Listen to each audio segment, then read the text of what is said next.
Over to you. Thank you. I'm Natalie Garret. I'm the Deputy Principal at Garret Primary School. I'm also the school deco, and this is Skylight, who's a classroom teacher at Garret Primary School, and she's on a 4-5 class. She has the beautiful Ayla that you may have heard of, Melissa speaking about previously, in her class, and she's going to talk about realistic day-to-day things that teachers experience. I'm going to give a little bit of a framework around leadership and the things that I think are important within leading a team.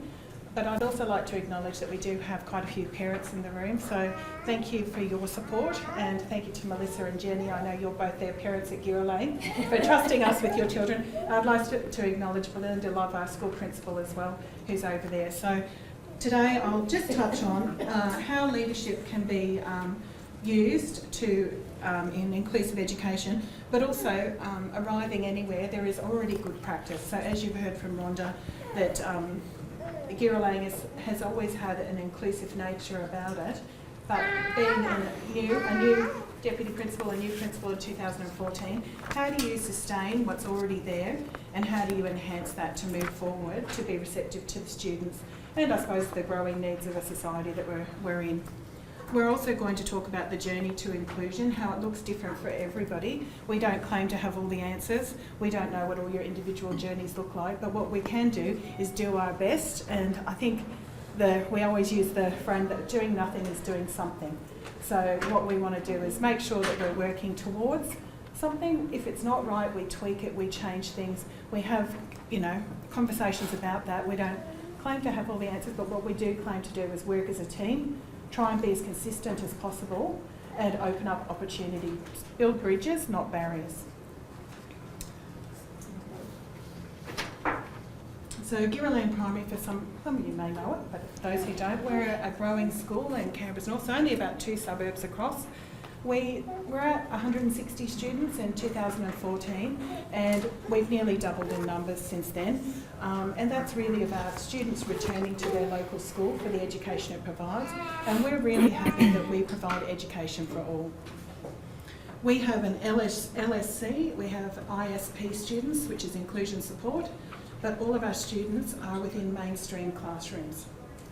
In terms of diagnosed disability, there would be probably 10 to 13% of diagnosed students through our directorate who have additional funding with them, but we all know that above 33% have a disability, a learning difficulty, or have complex behaviour management needs.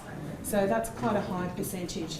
But this is something we're incredibly proud of, because we know that that is a cross-section of society, and if we're raising young people to be inclusive, you have to have an inclusive setting. I think it's clear that the benefits are there for all students, not just the student who's being included, that really the research shows that everyone is better for it. Yeah, excellently done. One of the things when going into a school is knowing that you have to get the environment correct. We've had massive internal upgrades, as you can see there. What we've been really mindful of is making sure that there's student voice, making sure that there's colour, there's texture, there's acoustic boarding used, making sure too that we're sympathetic to the architecture. So Garret is a heritage listed school by Enrico Tagliati, and one of the things is he designed a school to say it's a kids' playground. It ventures in caring, learning and achieving, and that's something we hope to carry through. So making sure we're staying true to that architecture, but also putting a modern spin on it, but it's something that's driven by the students. Part of being in our school means that we say our mantra a little bit is about being innovative and being flexible. And with the architecture of the school, there's lots of little quiet nooks. We've used those for sensory spaces. We've also looked at what do all students need for learning. It's clear that throughout schooling, at different times, all students will need accommodations. So being responsive to that, what does the environment look like, and what else do they need to be successful? At Garret, we're a new ed school, which means that we understand the link between neuroscience and education. We are a holistic school who looks at wellbeing, and that means that we have programs including morning meditation. We also have a strong link with the Kids Matter and Friendly Schools Plus framework, and that there's opportunity to peer tutor regularly across the school. It's actually scheduled in on a Monday afternoon where the whole school, where no matter where I walk, I will find there's peer tutoring going on, and they're around our school values, which are caring, cooperation and courtesy. So in a nutshell, there's lots of things I could have talked about, but I think in terms of what do we bring as leaders into an inclusive school, I was a mainstream teacher for 15 years before I retrained here at the university doing my Masters in Inclusive Education, because I believed that I needed to know more. Power comes from having the knowledge, but I think you also need to use that knowledge to provide opportunities and to coach and mentor others as well. So the things that I think are critical are making sure that we're always putting the student at the centre of the decision making, making sure that you have consistent quality teaching and learning throughout the school, and that's the expectation. It's education for all. And also making sure that you have the relationships and the student voice heard at the forefront. So in terms of what do I mean when I say that student-centred learning and decision making, I think a lot of what we do is being mindful to what accommodations need to happen. And a lot of the time in a busy school, we don't take the time to look, to listen, and really much take an action research sort of framework that I'm seeing this is what I'm going to try. If that doesn't work, it's okay to go back and try something new, because doing nothing is doing something. Our principles that we use in terms of behaviour management across the school are that we have to give students time to grow and space to grow. So not doing to them, but doing with them, and empowering them to learn to do things for themselves, and that's something for all students. We also know that we need to look at the function of behaviour. So not looking at the product, which you see on a day-to-day basis, but why are we seeing that behaviour? Drill deeper. Ask yourself the questions about what you could change. Is it the environment? Is it the teaching style? Is it the relationships? Is it just practically where the student is sitting? Do they not able to see what they need to do? Do they need to, are they feeling left out? Do we need to look at some social skills? All of those things are the things that make a difference. I think one of the most important rules as well in terms of managing complex behaviours is that you allow a student the opportunity to de-escalate before you try and have a conversation. That conversation doesn't need to happen in my time, it needs to happen in their time when they're ready to address that. And schools are busy, and sometimes you think, I've only got 10 minutes, I need to have this conversation now, but that's not always going to be the most receptive point. I suppose the power is that you do have that conversation, so it's all about the consistency rather than and the certainty of something than the severity of it really.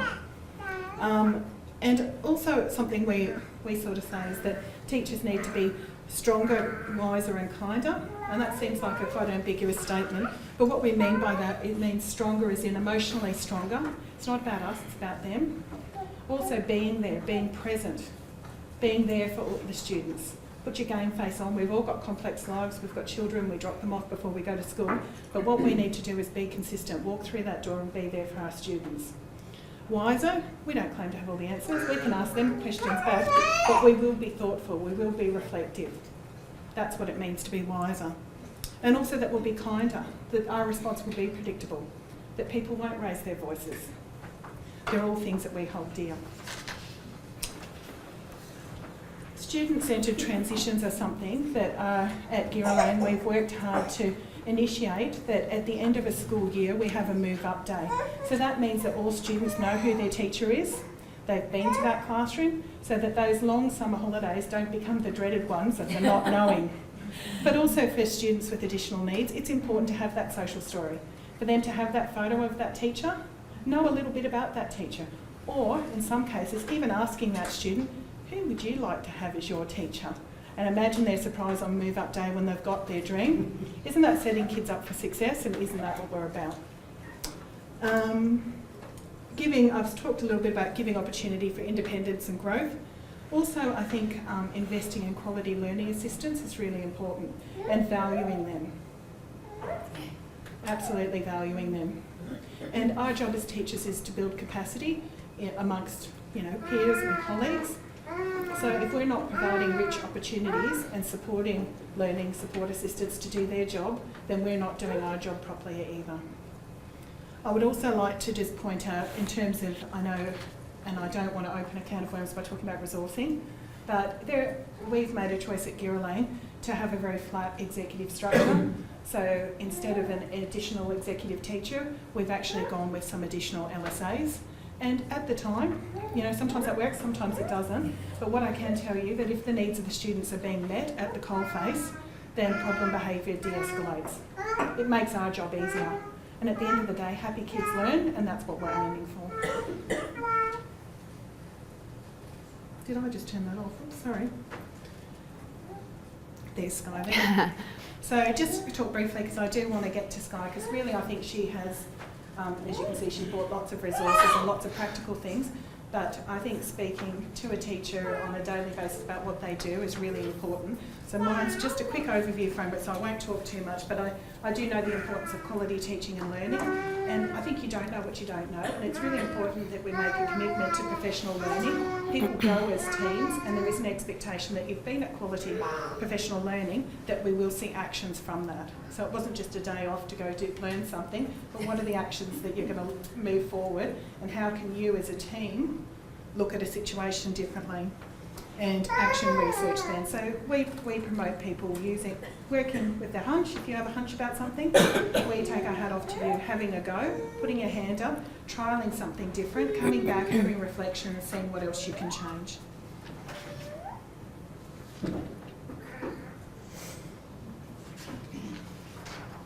And just before I lead on to Sky, I'd like to say that we all know from Hattie's research that the relationship with teachers the effect size of that is huge. So really it's about building networks of consecutively quality teachers for children. I think selecting the right teacher, as I said, is super important for the child. I always say it's a bit like with Monsters Inc. when Boo chooses the door that they need to go through. Often children will be able to tell you who is the LSA they work well with, who is the teacher they have a connection with. And I think if we didn't pay attention to that, then we're not setting up the right framework for them to go on to be successful. The same applies with any sort of roster. It looks easy on the surface, allocating people here, there and wherever, but it really isn't. If you truly put students at the centre of any roster that you do, it is complex. And at the end of the day, happy students learn, and if you put that time into the timetabling, you will reap the benefits as a leadership team for sure. So leading on to Sky, I think that's a good following for quality teaching. We have seen Melissa speak about Ayla. There's quite a lot of different things that Sky would like to talk about, but more it's about talking about her journey for inclusion as a busy mother as well, and how she, at times, it can be overwhelming. But what we know is that, as I said, by doing nothing, we're doing something. And I know she's giving it a red hot go. And we're learning from our mistakes, different things that we do. And I thank Melissa too for giving us the opportunity, and Jenny to work with her students every day. Thank you. Thank you.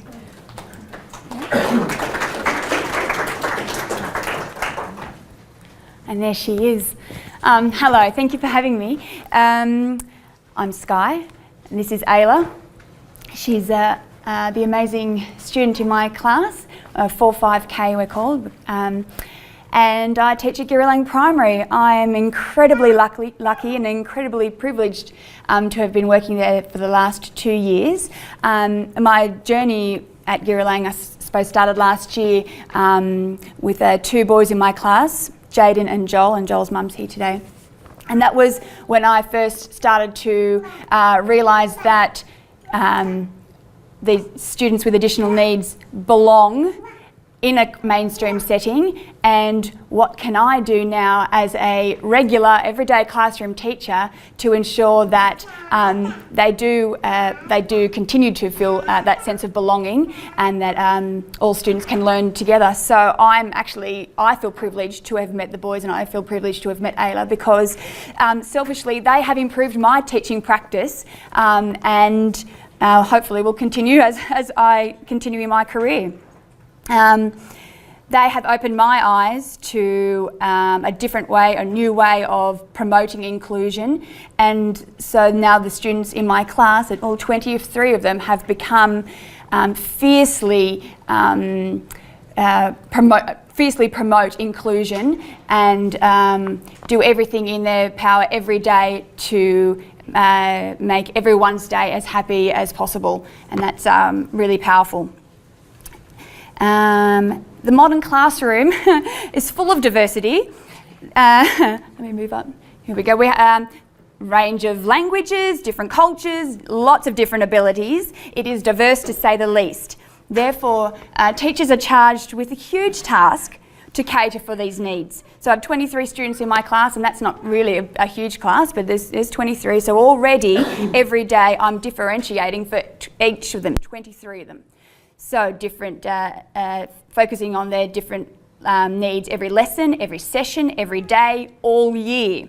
So then I get someone like Ayla in my class who has physical needs, additional physical needs and cognitive needs, emotional needs. She requires me to write an ILP, that's extra time. She has an occupational therapist, Gabby, that comes in, and other therapists that come to work with her. She requires meetings. So now my task becomes exciting, amazing, overwhelming, challenging. I love it every single day, and I thank that I have Ayla in my class every single day. So those things that I mentioned, yes, they are challenging and can be overwhelming, but I think as classroom teachers we need to have an open mindset, and if we are truly putting the child at the centre of our learning, which I do for Ayla and everyone in my class, then you do your job. You just put in that effort. That's what we do. We're teachers. We cater for our students' needs. Ayla's needs are slightly different. She needs a few things tweaked here and there, but that's okay. So do a few other kids in my class, and that's what I do. So an open mindset and putting students at the centre of all that I do is what happens, and that's only because of Girralang and the leadership team that I have there that have allowed me and encouraged me and promoted inclusion in our school. So, challenges. So yes, it's daunting. It is daunting. The most immediate challenge that I faced is making resources. So my philosophy, is, as I said before, is that all of my students get what they need. Sometimes it's more than others. Some kids need a bit of a kickstart with their writing, and I write the sentence for them to get them going, and then they go. Some kids need a cuddle before they start the day because stuff has happened in the morning before they even got to school and they haven't had their brekkie. Some kids need a little bit of extra hands-on tangible material for their maths. Some kids need to have a nap in the middle of the day. Am I going to put Ayla in the sick bay? No, she's not sick. She needs a bit of a rest. She's done a whole bunch of learning and interacting, and she needs a bit of a rest. She's being read to there by her LSA, Tanya. She's not being read a baby's book from preschool. She's been read a book that would be suitable for a Year 5 student.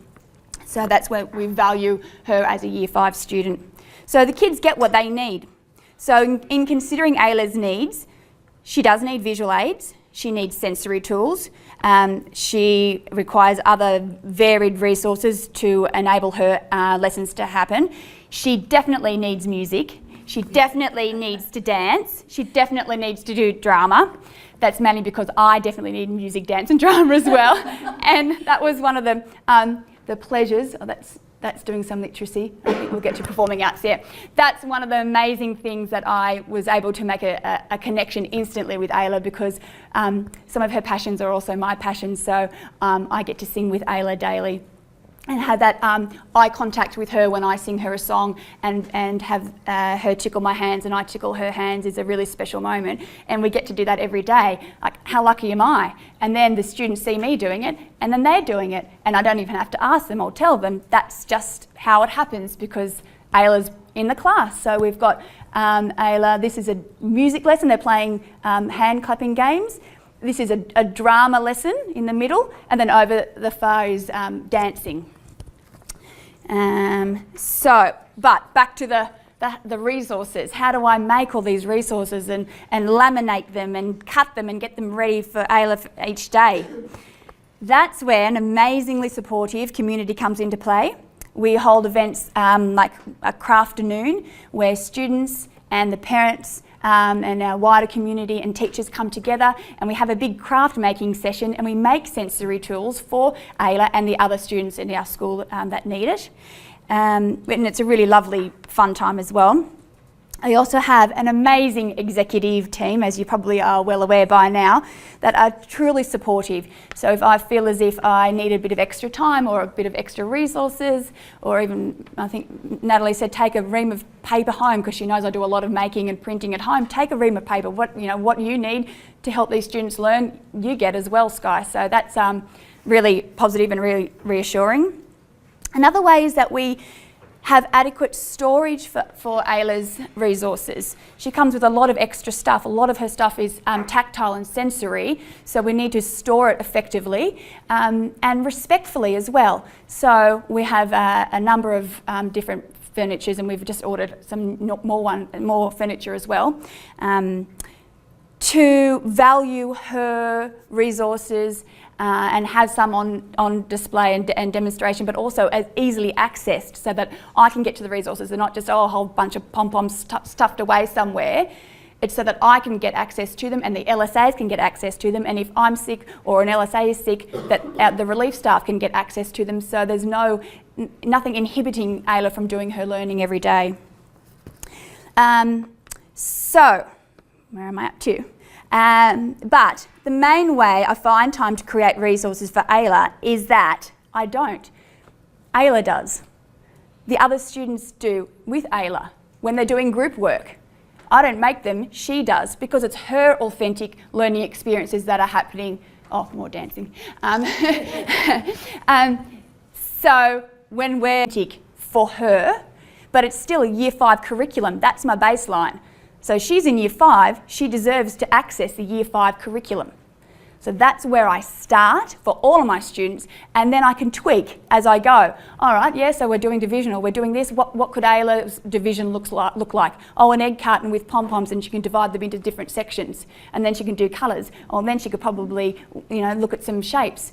Playing with peers in maths rotations. There's no reason why Ayla isn't able to access all aspects of the curriculum, which includes collaborative work.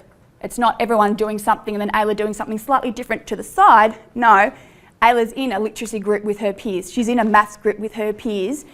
Sometimes, like I said, I do have to tweak things here and there, but that's only to make it authentic for her. The making of the items happen as the learning happens. It's her voice, her choice of materials, and her creation. For example, am I talking for too long? Am I right? No? I'm good? Cut me off if I talk for too long. Oh, thanks. For example, in a literacy group, her group was reading the Two Blankets. I should have brought a copy, which is a story about refugees, a refugee girl coming to another country and feeling isolated and left out and not included. So we unpacked that. And this is her group making their own blanket, and inside here are the stories of all the students and the things that are dear to them and they love. The students have assisted Ayla to draw some things and have included Ayla's beloved puppy dog and her wheelchair and some various other things, and they've included theirs. And Ayla's contribution has been all of this, the beautiful textural elements around. So it's not like she's just made a pretty picture elsewhere. No, this is her way of contributing to the blanket. And another beautiful example, and you won't be able to quite see it now, but I'll show you, I'll be able to leave it out and show you all later. We're writing recounts. There's no reason why Ayla cannot be involved with writing a recount. So we're going on a bear hunt, a beautiful story. Now, having said that, I do not try to use dumbed down or babyish books for Ayla. As I've said earlier, it's a Year 5 curriculum. However, this is such a lovely story that I read to all of my students, and I read picture books to my students every day, 2 or 3 every day. So it's not oh, Ayla will like this because it's cute. No. I don't do cute in my classroom. I do authentic. So we're going on a bear hunt. So Ayla's recount is and you can come and have a closer look later. That's Ayla being with all her friends, her peers behind her, going on a bear hunt. And Ayla was able to move her little person, which is her, around. And in here there's swishy swashy grass and water, and so it's all tactile, all sensory. And then the mud also smells like cinnamon. And then we have rough trees with tufts at the top and some snow, until we get to the cave where the bear is. So, and again, it wasn't me reading the story to Ayla, it was actually one of her peers, her friends, one of her best friends, Becky, said, "Oh, can I read the story?" And then Ayla acted it out, and that was her recount. So every single student in my class that day wrote a recount, and Ayla's no different. So incredibly proud of her.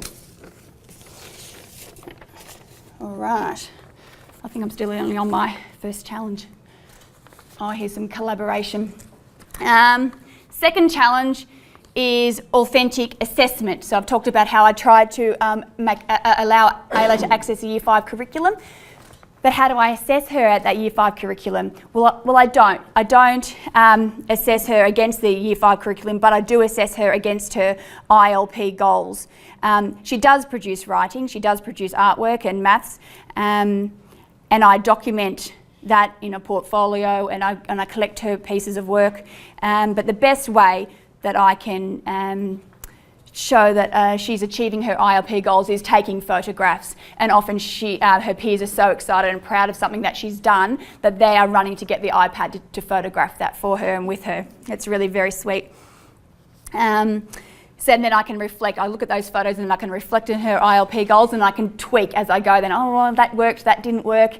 And I think that's the main thing in mainstream schools within teaching inclusion. We should really stop saying mainstream. It's just schools. It's just, that's what it is. This is what we do now. Get on board, people. I forgot what I was going to say now. ILPs. That she's, her ILP goals. So I photograph everything and assess that against her or look at her ILP goals, and then tweak as I go, just as I would any other student.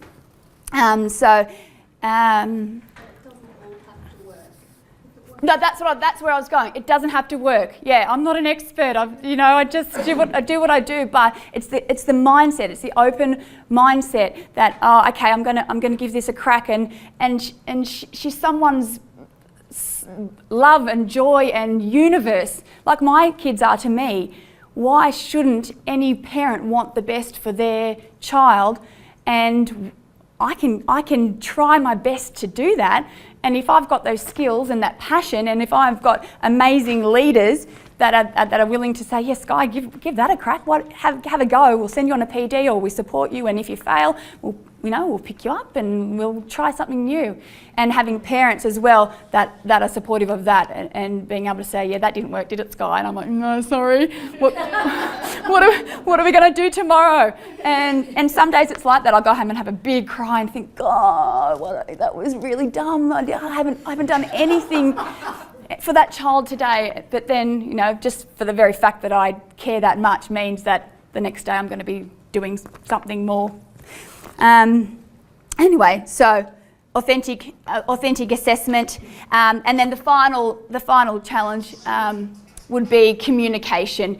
Ayla can't go home and say to her mum, this happened at school today, this happened at school today. So the best way to do that is through conversations with her parents, through photographs. I can email very quickly, a little shot of an email, so then Melissa can say to Ayla, I can see that you were at the Anzac Day ceremony and you represented your class, or I can see that you did a bit of, in maths today, you did some division or something like that, and she can have those conversations with Ayla because she knows what's happened in her day, because I've just simply spent the extra 2 minutes that it takes to flick off an email. And I guess finally that is the last one. Finally, I should conclude by saying that it's sort of something that I've been thinking about for a while, in that inclusion for me is authentic when it's invisible. And I said that to Natalie before, and she said, do you mean that it's, what did you say? seamless. I said, yeah, I think that's right. In my classroom, I don't have to ask the kids, oh, can you push Ayla here, or can you include Ayla in that golf, or can you pass the ball with Ayla? It just happens. Her friends want to be with her and work with her, and it's no different from any other student in that classroom. So it's kind of invisible. You wouldn't come into my classroom. Well, I don't know whether you'd come into my classroom and go, oh, there's a student there in a wheelchair and there's a student there that's doing that. It's just kids learning, and that's how it happens every day. And I'm proud of that, and I hope I can continue, and I hope I have been of some value sharing my experiences. And you're welcome to come and have a look at my resources, but thank you for having me.